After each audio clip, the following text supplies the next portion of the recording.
Hello friends, welcome to Defence Matrix. तो Indian Army द्वारा एक कॉन्ट्रैक्ट साइन किया गया है थैलेस के साथ, और ये यूके की थैलेस है जिनके द्वारा light weight modular missile system बनाए जाते हैं। तो इंडियन आर्मी इन सिस्टम्स को प्रिक्योर करने वाली है। तो ये मैन पोर्टेबल मिसाइल्स हैं जो कि ऑपरेशनल एरियाज़ में डिप्लॉय करी जाएंगी, स्पेशली हाई एल्टीट्यूड रीजन्स में, और इनको मेनली यूएवी और यूकेएफ्स के अगेंस्ट में इस्तेमाल किया जाएगा। तो ये ऑल वेदर कंडीशन में काम कर सकती हैं और मिनिमम 6 किलोमीटर की आपको सरफेस टू एयर रेंज यहाँ पर मिल जाती है। तो ये ईजिली जो हेलीकॉप्टर्स हैं उनको भी टारगेट करने में सक्षम होंगी और ये सुपरसोनिक स्पीड को अचीव कर पाती हैं। मिसाइल का जो वज़न है ये मात्र 13 किलो का है, और मिसाइल में जो टेक्नोलॉजी इस्तेमाल होती है ये लेज़र बीम राइडिंग है। तो ये ऐसा नहीं है कि सरफेस टू एयर मिसाइल है, ये एयर टू सरफेस रोल में भी इस्तेमाल करी जा सकती हैं। आपको बस लेज़र पॉइंट करना है टारगेट की तरफ और ये टारगेट को फॉलो करती हैं। तो ये 3 kg के अराउंड वॉरहेड कैरी करती हैं और अब इनको अटैक हेलीकॉप्टर से भी इस्तेमाल कर सकते हैं। तो अगर हम इन्हें प्रिक्योर कर ही रहे हैं तो LCH प्रचंड में भी इनको लगाया जा सकता है। तो ये काफ़ी लाइट वेट मिसाइल है जिसके मैंने बताया वजन खाली 13 किलोग्राम का है और उसमें भी ये 3 किलोग्राम का वॉरहेड कैरी करती है। साथ में ये काफ़ी प्रिसाइज है जिसकी वजह से कोलेट्रल डैमेज कम होता है, और इस मिसाइल को आप एयर, लैंड, नेवल इन्वायरमेंट सब में इस्तेमाल कर सकते हैं। ये मल्टी रोल मिसाइल है। तो यूक्रेन में इसको काफ़ी ज़्यादा इस्तेमाल किया गया है, वो भी डिफरेंट कंडीशंस में, चाहे ये लाइट आर्मर्ड व्हीकल के अगेंस्ट में हो, ट्रैक व्हीकल के अगेंस्ट में हो, या फिर एयर टारगेट्स के अगेंस्ट में हो। बाकी 2 SAGE के प्रोपेलेंट को यहाँ पर इस्तेमाल किया जाता है और डिफरेंट तरीके के गाइडेंस सिस्टम का इस्तेमाल होता है। मिसाइल जो है ये लेज़र बीम राइडिंग का इस्तेमाल करती है, लेकिन टारगेटिंग सेंसर अलग अलग टाइप के हो सकते हैं। तो ये जैसे कि हमने बताया रॉयल नेवी द्वारा अपने डिफरेंट हेलीकॉप्टर से इस्तेमाल करे जाते हैं, जिसमें अगस्ता वेस्टलैंड का AW159 वाइल्डकैट शामिल है। साथ में जो इंडियन नेवी द्वारा शेबल कैमकॉप्टर S100 को इस्तेमाल किया जाता है, ये उनसे भी लॉन्च हो सकती हैं क्योंकि वजन यहाँ पर काफ़ी ज़्यादा कम है। तो ये काफ़ी अच्छी मिसाइल है, प्रूवन है। एयर टू सरफेस रोल में, एयर टू एयर रोल में, सरफेस टू एयर रोल में आप इनका इस्तेमाल कर सकते हैं, इसलिए एंटी ड्रोन रोल में ये आइडियल मिसाइल बन जाती हैं और इनको काफ़ी ज़्यादा प्रेस किया जा रहा है। अब यहाँ पर सवाल ये उठेगा कि हम इन मिसाइल सिस्टम्स को क्यों प्रिक्योर कर रहे हैं as a surface to air missile जब हम खुद विशरॉड को बना रहे हैं। तो पहली चीज़ हम आपको ये बता दें कि जो विशरॉड मिसाइल है वो डिफरेंट है, उनसे इनको कंपेयर करना सही नहीं होगा। जो विशरॉड हम बना रहे हैं या फिर man portable air defence system हम बना रहे हैं वहाँ पर गाइडेंस मैकेनिज्म डिफरेंट है।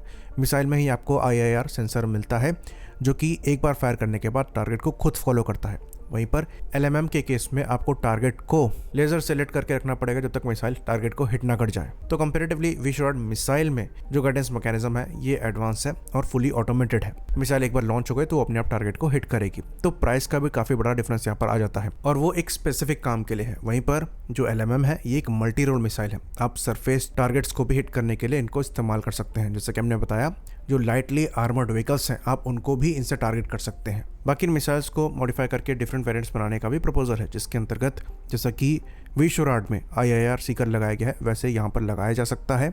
साथ में GPS INS गाइडेंस के लिए भी यहाँ पर मॉडिफिकेशन किए जा सकते हैं, लेकिन फिलहाल जो वर्जन एग्जिस्ट करता है ये लेज़र बीम राइडिंग टेक्नोलॉजी का इस्तेमाल करता है जो कि कंपैरेटिवली उन वर्जन से चीपर होगा। तो जैसे कि हमने बताया ये कई कंट्रीज ऑपरेट करती हैं और ऑपरेशनल परफॉर्मेंस इनकी सेटिस्फैक्ट्री निकल कर सामने आई है। तो हमने करीबन $468 मिलियन का कॉन्ट्रैक्ट साइन किया है और ये इंडिया में नहीं बनेगी बल्कि इनको बेलफास्ट नॉर्दर्न आयरलैंड में बनाया जाएगा। तो हमारे द्वारा इनको सरफेस टू एयर रोल में इस्तेमाल किया जाना है जो कि मैन पैड्स के थ्रू होगा।